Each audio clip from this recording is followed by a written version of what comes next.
my name's Corey Parsons, so most of you know me. I graduated in 1989. Jefferson High School is a unique school.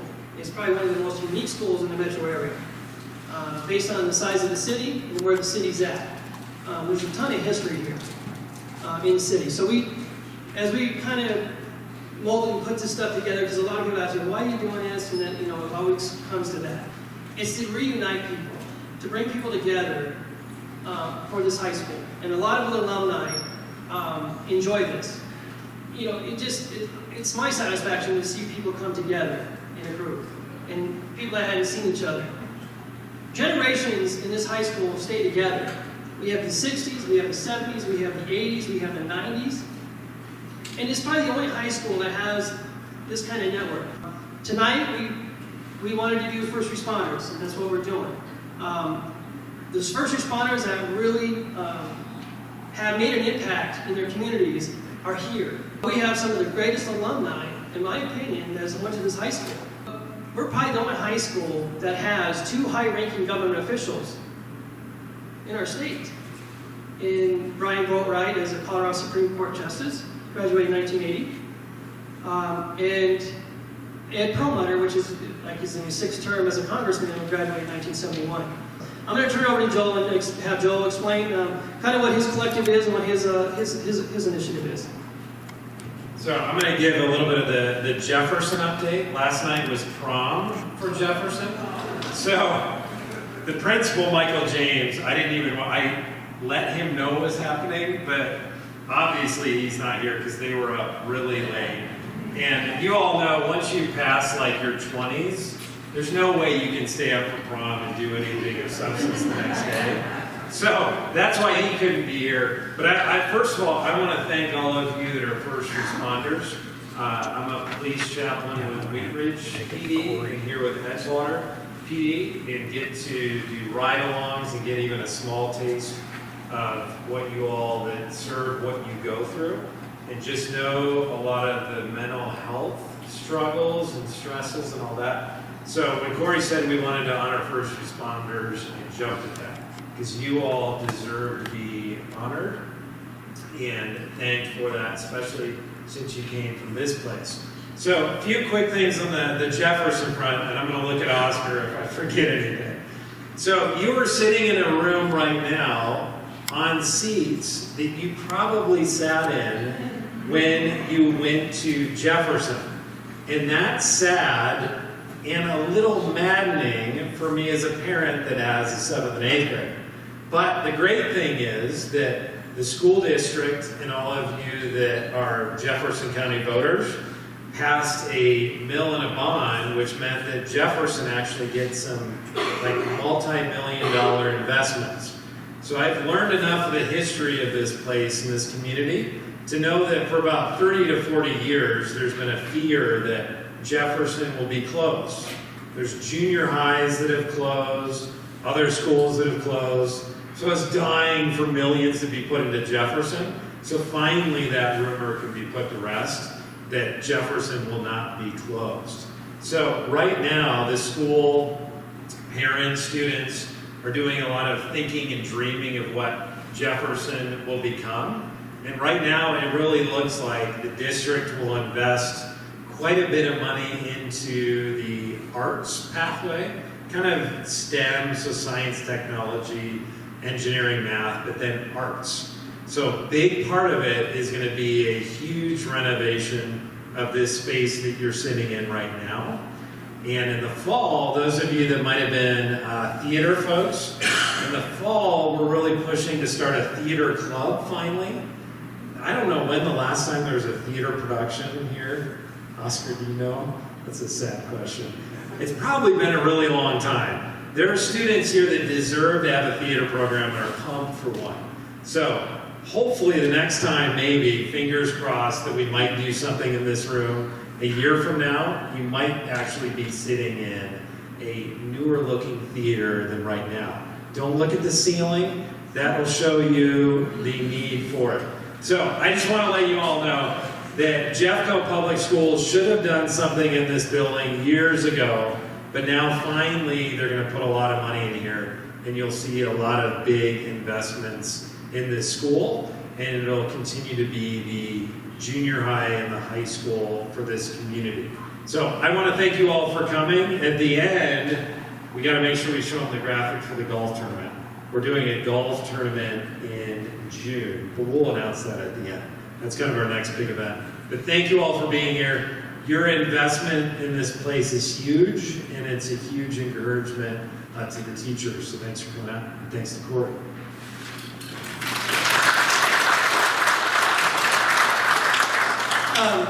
I want to kind of get off track here a little bit. I want to recognize some of the recent accomplishments that we've had, that Jefferson's had in Oscar, the wrestling team.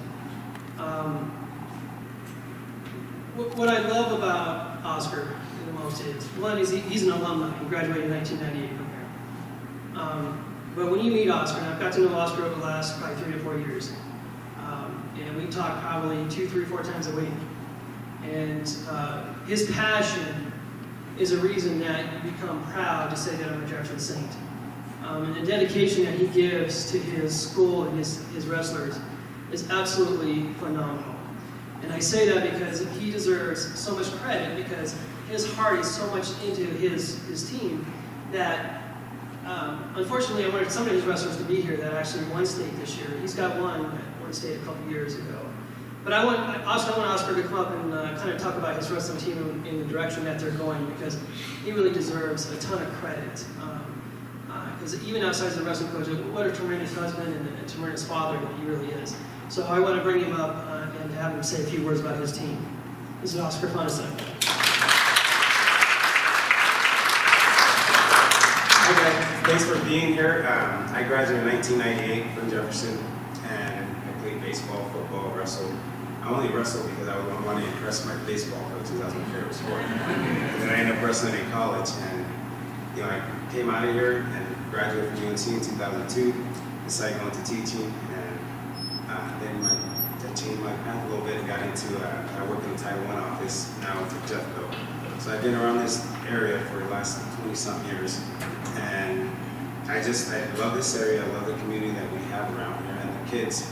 I can relate so much to the kids in our area. I mean, just coming, growing up with a single parent and stepdad, and just poverty, and I really love giving back to basically kids like me. So, and the wrestling piece, when I first took over, they had me as a teacher. They signed me up. I got hired in August by one of my old college teammates who was the head coach here. And the day they called me and said, I was good to go to start teaching, he calls me and tells me he's leaving, he's going to prayer leave. And I said, you know what, I don't want to be a head coach. And it took about a couple months, and they finally talked me into it. And I started like 5 kids, and my high school teammate that wrestled, he came into the room, and James Bobo, and he said, hey, I want to help. And 5 kids on the high school side, we started a little league, only had 3 kids on the little league side. And next thing I know, here we are, one of the top teams in the state. With 0 state champions before we took over, and now we have 6 boys state champions and 2 on the girls side. And hopefully next year we can bring a team title home. We're working, we got kids going every weekend. Instead of keeping them at home and letting them do what they want, we pack them out and let's go. We're on Bennett today. Last week we were at Broomfield, next week in Colorado Springs, and we have a few kids in Vegas wrestling this weekend.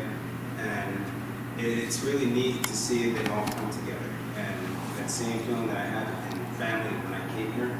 I grew up in California, and I came out here my sophomore in high school, and we're trying to get back to our kids. So I just think, everyone thinks that it's all about wrestling, but it really isn't. It's about the skills that you learn through wrestling that we're giving these kids, such as, when they lose. If you lose in the state tournament, that's the worst thing that's going to happen in your life, then you're going to have a pretty good life. And if you win a state title, if that's the best thing that happens to you, it's going to be awful. There's more things to this than just wrestling. That's the message that I think our coaching staff gives to the kids, and they're taking it on. We have one of our first managers going to, she was a wrestling manager for us. She's getting her admin license to be a principal.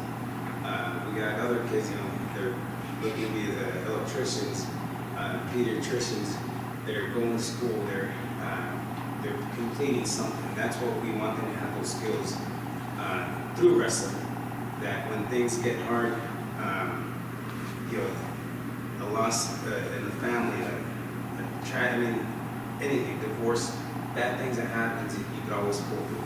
And those are the skills that they take out of it. And you know, when I think of you first responders, oh, that's, you know, it's pretty traumatic.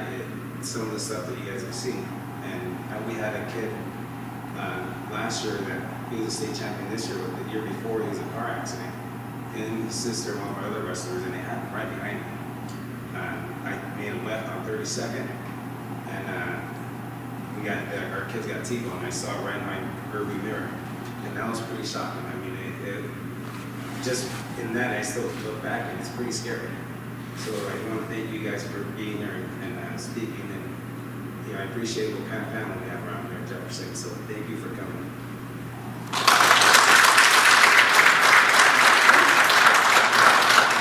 This is my stepson, Aaron. Cisneros. He's Jefferson's first state champion. Number one, I started like trickle over. Now it's like that's like we have to do this now. So, thank you guys. Oscar. Let's recognize some of the guys, some of their first responders, and most of the first responders here I'm pretty close with. The ones that, I'll just start with Terry McBride for an example. Terry, come up here for a minute. Terry's obviously a graduate of this high school. And I'm sure some of these guys, like Dick's probably the oldest guy in here. Dick's pretty old.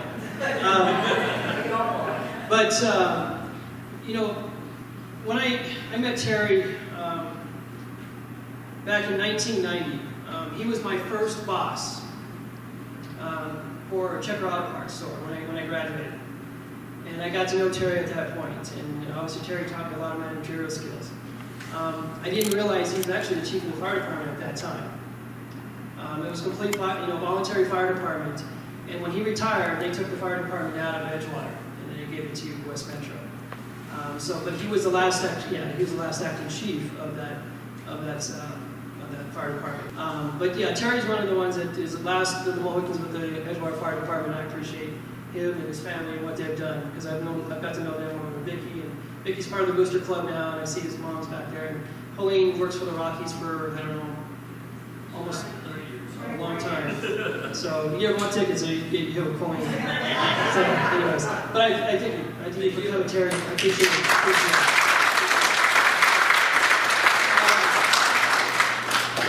The next one I'm going to bring up is David Howard. This is somebody that actually graduated with my brother back in 1983. And this is somebody was with the Denver Fire Department ever since I can remember. He just retired recently. But this is I'm not going to dig on you a little bit, Dave, but this is our Chippendales guy here. And I say it lightly because what he did, he was always on the Denver firefighters calendar. He was one that swinging around, got the girls going, all that kind of stuff. But he raised a lot of money for good causes, and so he was one of the ones. I was telling him a story today. I remember their homecoming football game back in 82, I guess it would have been at that time. And he was like running back, he was a linebacker, he was Mr. Everything for that team. And it came down to their last seconds and to win the game against Cheyenne Mountain. And it was like a 43-yard field goal. He had never kicked with this type of flat shoe. It was the first time that he ever kicked, and I remember them practicing in the gymnasium, kicking it through the walls. But he ended up winning the game that day with a 43-yard field goal. So that's what I really, really remember about Dave. And his family is trained as Brian.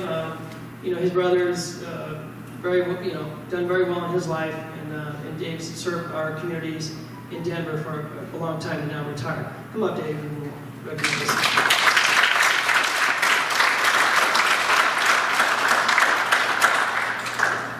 I appreciate you. And this is somebody that, as you can tell, he's pretty ripped. He stays healthy. His wife compete, right? You guys compete now in competition. And now he wanted to retire and do that, and now he's got his nice little race car and his little Audi. And what I really appreciate about him now is he actually came in from California for this. And so I really appreciate him. When we recognized Mr. Heath, I told Brian, I was like, make sure you reach out to your brother and let him know that we're going to recognize the first responders. And I know because he just retired and moved to California. I follow him on Facebook. I don't Facebook stalk him, I follow him on Facebook. But anyways, I appreciate you coming. I really do. This is awesome for these guys to be recognized. I just wish, obviously we were hoping to have more people, but the ones I wanted here are here, and that's honest God's truth. And so he made it out from there. So I appreciate Dave very much.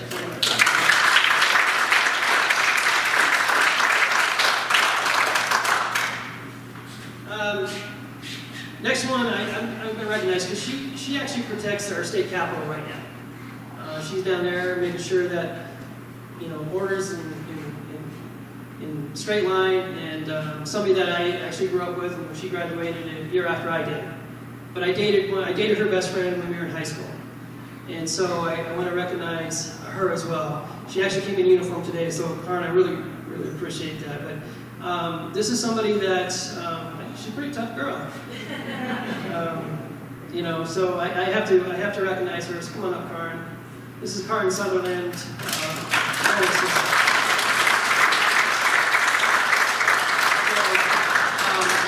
I didn't plan all this to just bring in each people up individually. I was going to bring up have a many more first responders to be here, but this is actually a little more cozy, I think, to recognize them as this. But her husband is also a part of the state patrol as well, with the city or the state, and she protects the Capitol. That's what she's down there to do. So when there's protests, she told me today if there was protests, she usually has to work on the weekends, and they have some crazy stuff going on down there. So, but that's what she does, and I appreciate her efforts as well as a first responder. Thank you, Sean.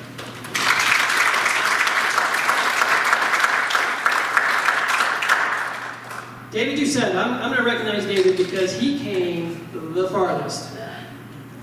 He came all the way from Seattle, Washington. And it's somebody that I've kind of got to know somewhat of his family because they've been kind of part of all this kind of stuff. I don't know much about David, so David, I apologize. Where are you at? Oh, you're gone. But I knew he was coming in, and like I said, everybody that wanted to be here to come out of state, they're here. And so that's why it was really an honor for them to come. He's had a long history of generations of brothers that attended this school and things like that, and Juanita's here, and they're part of that family too. So, David, come up here. I'll let you maybe say a few words. We're coming down from Seattle, Washington.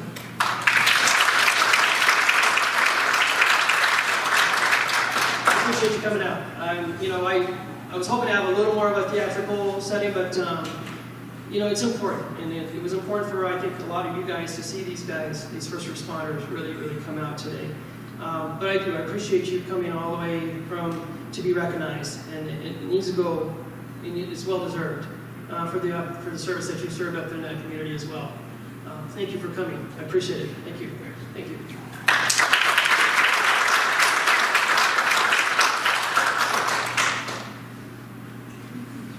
James Nass. James Nass. Now this is part of the Nass family, and I'm glad to see their brother Chris here as well. James actually served on the Edgewater Fire Department too. I know it was for just a couple of years, I believe. But like I said, he served the community, and it was one of those things that I have to recognize everybody that was ever a first responder. So I recognize him. I'm extremely close to him. We do a lot of stuff together. He helps me with a lot of these events, with the audio and the video and the visual and things like that. He's also now the wrestling announcer for Oscar. So he does a lot of their tournaments, and so he's constantly busy with that. And hopefully he's going to do the rest of the school with all the other sports programs that go on. Come up, James, for a second here. This is James Nass.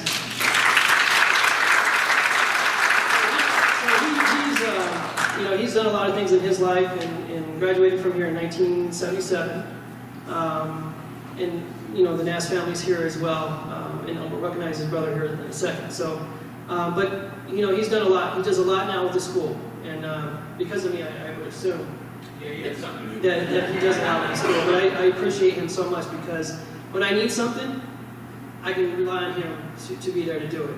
If I need a video or something, James, I need this video. Without hesitation, he's always there for me. So I appreciate him very much for what he's done. Thanks, James.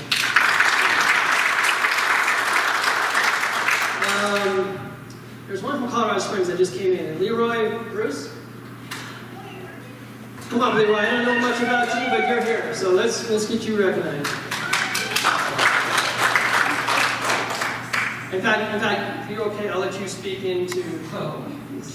Put you on the spot a little bit.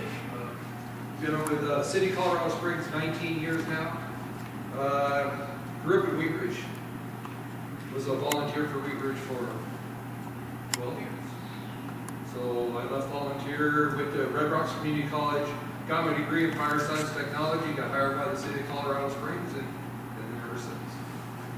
Awesome. I appreciate you coming back home. When did you graduate? 1982. 82. Kyle, come on up for here, and I'm going to have you sit.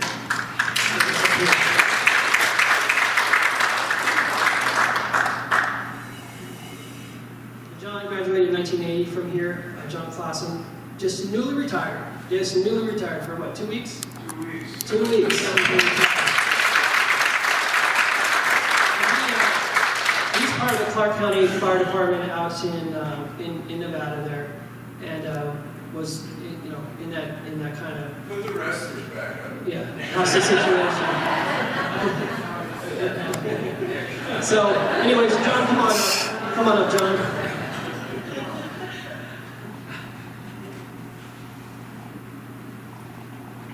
I really appreciate these two because John came all the way from Las Vegas to be here tonight. So I want them to share. I'm going to start with Kyle, because we'll go back to 1999 with Kyle. And what I want them to describe is what their day was like before this all kind of happened, and how it transpired, how it happened, and where they were, and where their mindsets were going into a situation like that. I don't even know where to start with this sort of thing. This is difficult. It's just a normal day. You're just at your station, getting ready for the day. My captain was a diabetic, and so we were actually getting ready to go to the store. And I was informed that I was going to be getting off the engine and getting onto the ambulance because the guy driving the ambulance was testing for engineering. He wanted to go down to the academy to train. So as soon as lunch was over, we were going to be switching. So we drove to the grocery store that morning at about 11 o'clock. And while we were shopping, we got a call for an explosion, a bomb, over off of South Wadsworth near Cape Carl. While we were out to that, there was a call for a first aid medical possible, what they call a GSW, or gunshot wound, for somebody in the park. And when our first medical unit arrived, they started describing hearing gunshots, and this is a large caliber wound. And that moment where we were driving up, they ordered us back over to home. When they come on the radio, they say the scene in the back's code 4, we need you to go and get these kids. And we pull up there with 2 of our ambulances to help them load some kids up. We didn't know the extent of what was going on even at that moment. And our engineer said, "Why is that police officer hiding behind a car with kids and his gun is pointed towards the school?" To our captain. And he said, "I don't know. I don't know what's going on." I had already stepped out. We had a young man laying down on the sidewalk, and our medic units were trying to pick up another guy, a good-sized kid. And all of a sudden, out of the library window, an arm came out, and it was holding a Tech 9, and he began to pepper everybody that was down on the ground, and trying to hit everybody. And so at that moment, the captain said, "We need to get out of here." And then it seems like, an eternity, and then next thing you know, you have to go up to another area because they're bringing out tons and tons of kids that were shot up. And so since I'm a paramedic, also, we had some guys triaging the area, so triaging is kind of rapid, and they had something like 15 kids up there shot up. So we went to Cayley Street, and we're helping the triage team with these kids. And I went over to this other young man who was laying on the ground. He had cerebral palsy, and I said, "What's going on with him?" This lady says, "I'm a trauma nurse. He only has shrapnel wounds to the blast to his back of his head." I'm like, "Okay, so he's minor." So I go and I start helping out with these other kids. So as I'm helping these other kids, I look over and this kid is now seizing. So I go over to the young man, that nurse is now gone, and I roll him over and I see he's got several shotgun wounds, pellets to the back of his head. So then at that point it's like, okay, he's the worst out of everybody here, so IVs, everything, and so at that moment I called for a chopper, so we choppered the kid out. And then after we did all that, we had to go back to the scene to provide cover for the ATF SWAT team to go in. And so we sat there and, you know, blocked for that. So then at that point, a doctor showed up and he said, and the scene was over, and he told me, I've known the doc for a lot of years, and he said, we need to get in and field pronounce all the kids that aren't coming out. So at that moment, the captain said, yeah, take him down, go in, check in with the SWAT officers, and go in there and field pronounce the kids. And so that's what we did, is we went in and we had to check every kid, what wounds they had, male or female, approximate age, and then we had to, you know, pronounce everybody. And then we found Dave Saunders up in a closet. It was a science room closet, like where they have chemicals stored.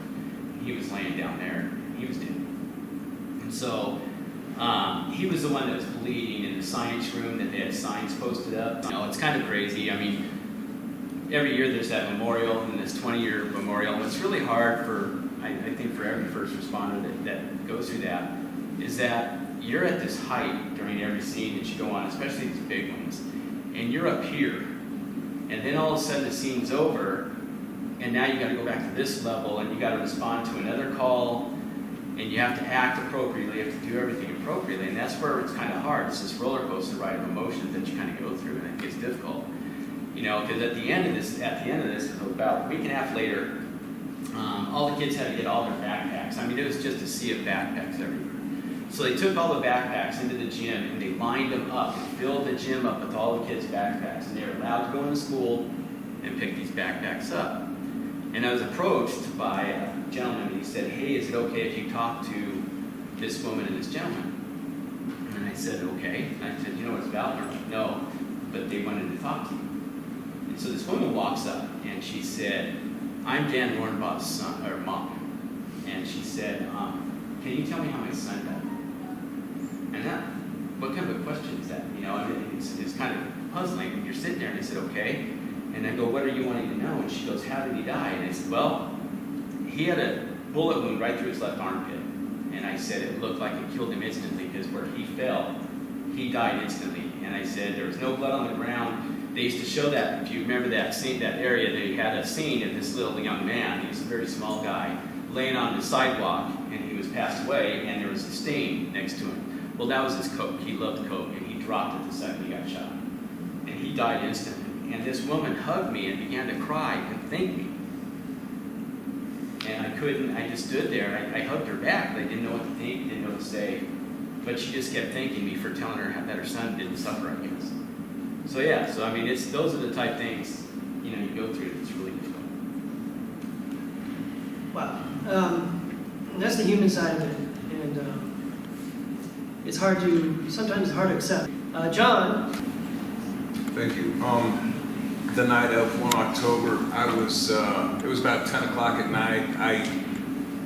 I came up through the fire department, so I was a firefighter, paramedic, captain, battalion chief, and I worked my way up the ranks. And the night of, I retired a couple of weeks ago, as they mentioned, as a deputy chief. And so, for those in the room that are part of the fire service, I mean, the deputies everybody's got their lane, everybody's got their job. Deputy chiefs typically go to a lot of meetings, talk on the phone a lot, send a lot of emails, try to find money, do things like that. Actually getting out in the mix and commanding incidents isn't really something that I had done for a minute. And so the night of 1 October, I responded from home. I had just put my uniform together to go to work the following morning. It was a Sunday night. And, excuse me. And I had a phone call from a friend who was frantic, saying, are you going, are you going, are you going? And I said, Brian, calm down, what's going on? Hadn't heard anything. He gave me the quick down and dirty of what was happening, and I said, of course, I'm on my way. Put my things on very quickly, and by the time I got down the stairs, My phone was ringing off the hook, of course, jumped in my car. I don't live far from where the incident was taking place. Excuse me, reacting to radio traffic. For those of you that work in the field, you recognize the voices on the radio. You trust the people that are giving you information. I mean, I was listening to my friends in close inner circle relaying what was happening, at least their perception of what was happening at the time. And so I went to what I thought was the command post at the time, through a set of circumstances, said to the battalion chief that was at that place, I will go to the east side of this venue, which I don't know what about Las Vegas anybody's familiar with in here, but we're talking directly across the street from the Mandalay Bay. And there's a large festival lot there that they do all kinds of things. They do concerts, and I mean, it's a very well used part of our community. And so I ended up on the east side of that, and it was a career call. I mean, it was like nothing that I'd ever seen. This was not a Las Vegas incident. This was a crazy, evil person incident. This could happen anywhere, and every community needs to have providers that can handle these mass casualty incidents effectively. We're very fortunate in Las Vegas because we train extensively with law enforcement, and we had all kinds of things in place that we weren't just shooting from the hip. We had a lot of things that we had developed that we were able to use that night, a lot of processes. We were very fortunate for a number of reasons. This was a very expensive concert. It's called Route 91, and it was probably $500 a ticket to get in there. And so we didn't have a bunch of, most of the people that were in there were fairly intelligent people, right? A lot of cops, firemen, paramedics, emergency people like country music. So we had lots and lots of first responders that were in attendance. And this guy shot almost 500 people, 58 of them died, 20 of them out there at the scene. But I'm telling you, there would have been dozens more that would have died that night had the cops, firemen, and first responders that were in the crowd, had they not been there to extricate and apply pressure and do all of these first line interventions. It saved a number of lives. The trauma center, the hospitals, if you were in Las Vegas and you had just Googled closest hospital, you would have ended up in a little place called Desert Springs. And Desert Springs is a nice little hospital. If you're having a baby or appendicitis or something, that's the place to go. If you've got a hole in your gallbladder, that's not where you want to be. And so they got deluged. And what we learned that night, I mean, and I'm part of a team that has given a presentation. We got the PowerPoint, we've got everything all, a number of iterations of what we learned from that night. There's one that's, more geared toward law enforcement. There's one that's more geared toward fire, EMS, etc. And we've given it all, and it takes a couple of hours to get through because there's so much to this horrific event. But the one thing that we learned as at Clark County Fire was we threw a ton of resources at the scene itself.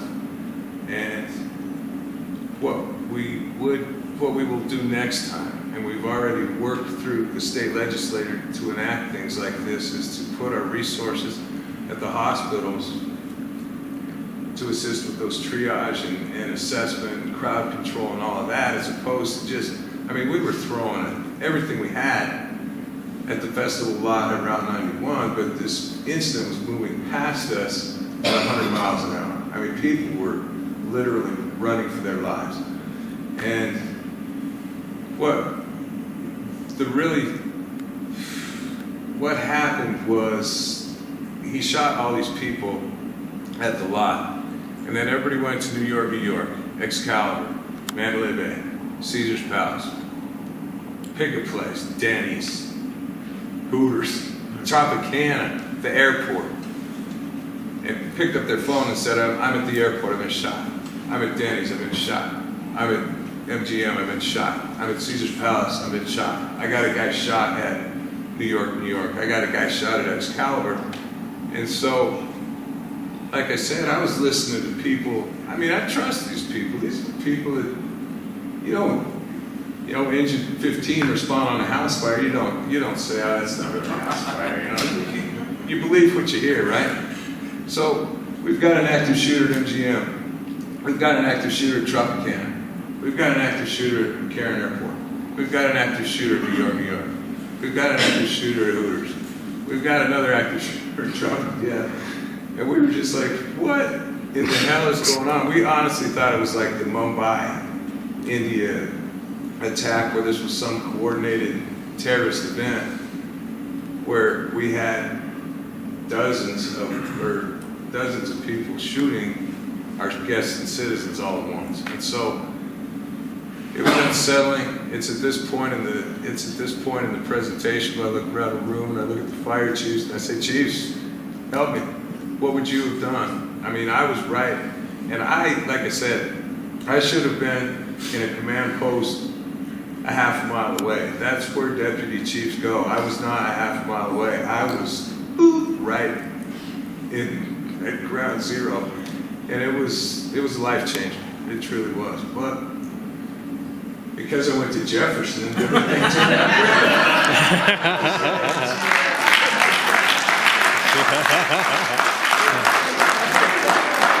I want to say something to these two young guys right here. And in Las Vegas, we work really closely with the athletes at UNLV because clearly they're not going to become professional athletes in their chosen sport. The volleyball players, the softball players, but we don't have a wrestling team, but football, but all of them. And there's such a carryover between the things that you guys are doing right now with the discipline, the athleticism, the leadership, just the drive that carries over into a career in emergency services. You would be so valuable if a fire department, police department, paramedic, any kind of a career like that interests you.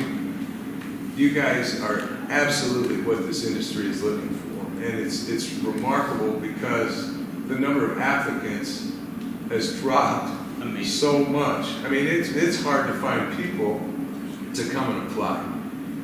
If you want a lifetime of stability, financially, and just the security of a pension and an exciting, enabling, awesome way to spend your lives, I would highly recommend that you get in contact with somebody that does this type of work and make this your life's work, because 30 years from the day you start, you're going to be very, very satisfied with what you've done. So, just me to you. Well put.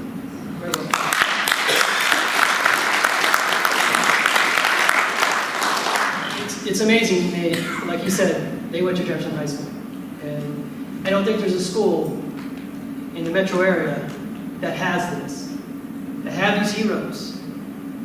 Because they're truly heroes. I base it on, and I know they don't like to be called that, and I went through this.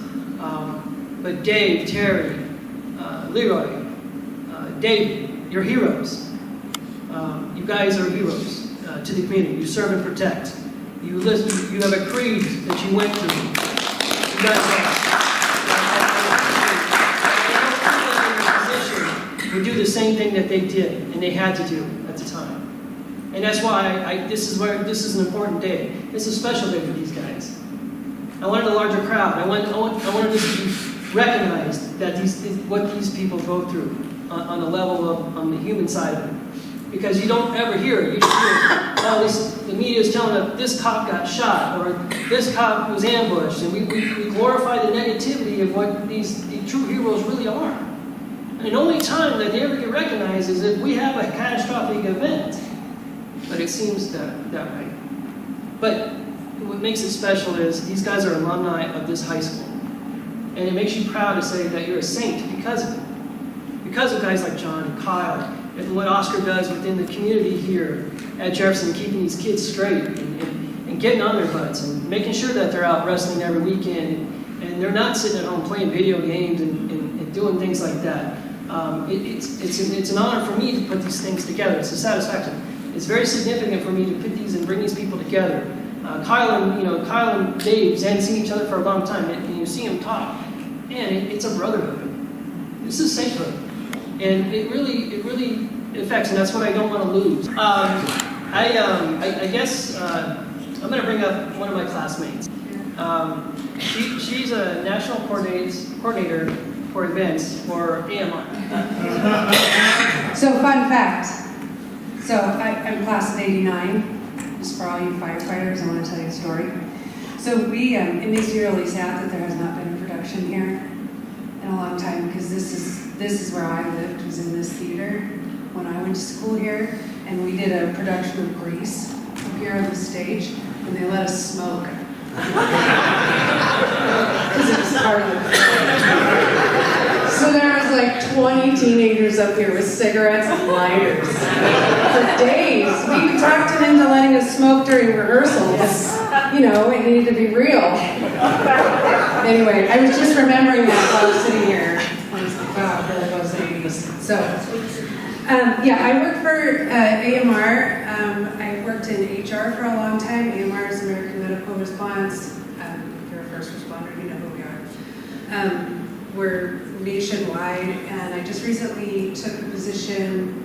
I'm working for our event medical team. So what I get to do, what I have the honor and privilege of doing, is supporting our medics who do all of our event medical stuff for NFL, NHL, baseball. Probably half of my job is to support our team that travels with NASCAR, IndyCar, and IMSA. And so all of those medics have jobs at local operations around the country, but they were chosen to join this team. So in addition to their job, they fly out and they travel around with NASCAR and motorsports and ride on the chase trucks out, when there's a crash and stuff. So they get to have some fun, and they really love it and really enjoy it. And so anyway, that's what I get to do. One of the things that I also get to do is talk to our first responders, our EMS workers, when there's a disaster and they themselves have suffered loss. For example, Hurricane Harvey. Most of our men and women were out there working. None of them had the opportunity to go to their own homes and save anything of their own because they were working nonstop for days. So it was my absolute honor and privilege to talk to them and to help them, because we have an employee foundation, and get them the help that they needed immediately to get them into a hotel, to replace some of their valuable stuff like that. And I'm so honored and blessed to be able to support all of you men and women who do this. For those of you who came out to support this tonight, thank you so much for coming, because our folks who do this, they need your support. They need to be able to talk, they need to be able to be heard. Their families need support. They need friendships. They need people who aren't gonna get freaked out by the dark sense of humor. So thank you guys for coming and supporting these people. And next time we do this, bring your friends, because we want to make sure that they're just loved on and supported, and that we're doing everything we can to keep them doing what they're doing. Who the hell changed our logo? That thing in the hall is not our logo. With the eyeballs? That's not our logo. I think back in the 80s or 90s. I'll let Joel tell that story. I got mine. Was it you, Joel? No. Somewhere. That's our logo. That thing in the hall is not our logo. All right, I'll tell it really fast, because we talked to the original artist and got his story. So if you go edgewaterecho.com, the gentleman that designed Jeff the Saint tells the whole story, why he has those patches. So really fast, we had a principal a few years ago, looked at that Jeff the Saint and said, that's too close to the students that go to our school now. So, as you know, like 98% of our students do kind of struggle against the roadblocks of poverty. So she thought, well, we need to get rid of all that, get rid of the patch. So what you see in the hallway, those banners, are the kind of I don't even know what I want to call it. The kinder, gentler Jeff the Saint. So immediately after she left, she was only here a year, we've pushed to bring that back. So anything you see from the Booster Club, anything we do in the community, as the red-haired, black-eyed fighter Jeff the Saint. So he's like the fighting saint. So the banners are still up. We don't have money to replace them. We put up new ones. I'll buy how much you need.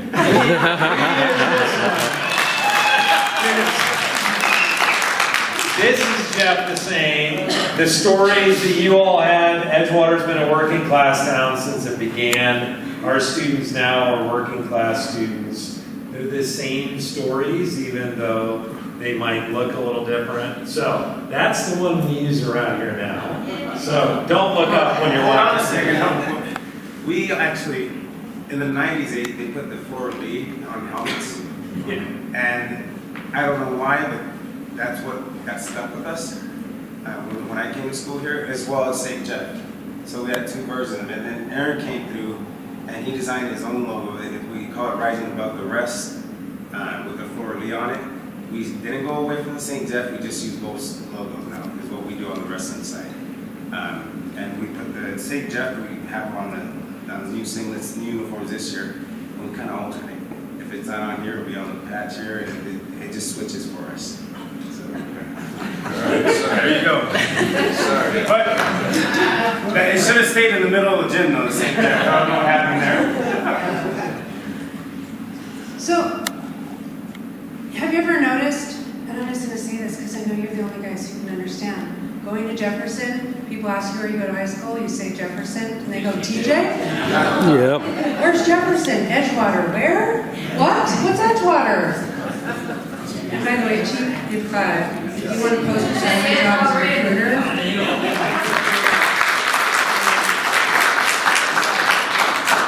going to wrap things up. We do have some upcoming events. Things are in the works. So June 21st, okay, we have our second annual golf tournament. July 13th, we'll be down, we have rented out Citizens Park down behind the elementary school there. And it's an All Saints Day. So every class from the minute this high school opened up until these new graduates this coming year graduate are invited. So we're going to have bands, we're going to have music, we're going to have food, and we'll have plenty of beer. Poor bands. We're working on that right now. Aerosmith's about $125,000, right? But I'm trying to get some of our. I'm trying to get some of our alumni that play in bands to play. problem is they're musicians. Yeah, they're musicians and they want to be paid. No, but it's just... No, I mean that's what it is.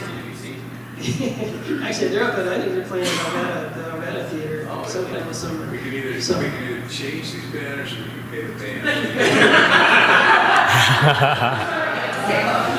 We'll talk about it, John. We'll talk about it. So guys, I really, really appreciate this. This has been an awesome, it was in a small crowd, but it's an awesome, awesome deal because these guys all deserve our support. And I call it Hug a First Responder Day today for Jefferson because, listen, man, they're human. And to see what they go through, yeah. But again, thank you guys very much. Some of you can hug it. One last thing, a lot of our events, and I think people kind of get the misconception with it's jeffersonsaints.org is the site that Joel has set up for all of our upcoming events. So make sure you guys, I know a lot of the stuff we do through Facebook, and a lot of you, class of 68, class of 67, they're not just in tune to the Facebook and that kind of stuff. So yeah, well, you have a brother though, so I don't have to worry about that. But honestly, that's where we do a lot of our communications through, is through that. And I try to reach out as much as I can. I reached out to Dave personally to make sure that he was going to be here. And then obviously John and all that kind of, because it was important for those guys to be here tonight. So guys, I really appreciate you. Thank you, and God bless you.